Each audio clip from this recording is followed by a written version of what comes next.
Hi అండి. మినప సున్నుండలండి ఇవి. చాలా బావుంటాయి.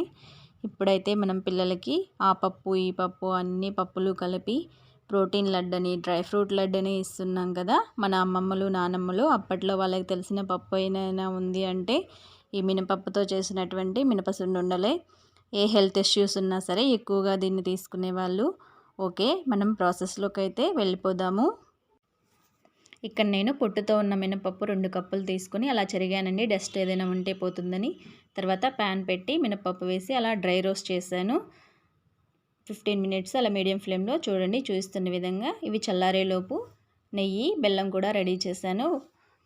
మనకి నెయ్యిలో మంచి హెల్తీ ఫ్యాట్స్, అలాగే బెల్లంలో ఐరన్, మనకి మినపప్పులో ప్రోటీన్స్ ఉంటాయి. చల్లారిన మినపప్పుని ఒక మిక్సీ జార్లో వేసుకొని బాగా మెత్తగా పౌడర్లా చేసుకోవాలి. చూడండి చూస్తున్న విధంగా. దీన్ని నేను 2 పార్ట్స్ చేసి 2 టైమ్స్ బెల్లం కూడా యాడ్ చేసి పౌడర్ చేసి పెట్టాను. చూస్తున్న విధంగా. ఇక్కడ నేను 2 కప్పుల మినపప్పుకి 1.25 కప్పు వరకు బెల్లంని తీసుకున్నాను.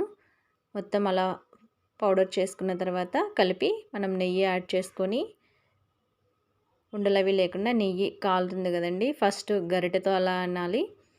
తర్వాత అవి కొంచెం మొత్తం కలిసాక చేత్తో ఉండలు అవి లేకుండా నీట్గా అలా కలుపుకొని ఉండలు చేయాలి. మనం ఉండలు చేయడం రాకపోతే మరి కొంచెం నెయ్యి యాడ్ చేసుకోవచ్చు, అప్పుడు ఉండలు వచ్చేస్తాయి.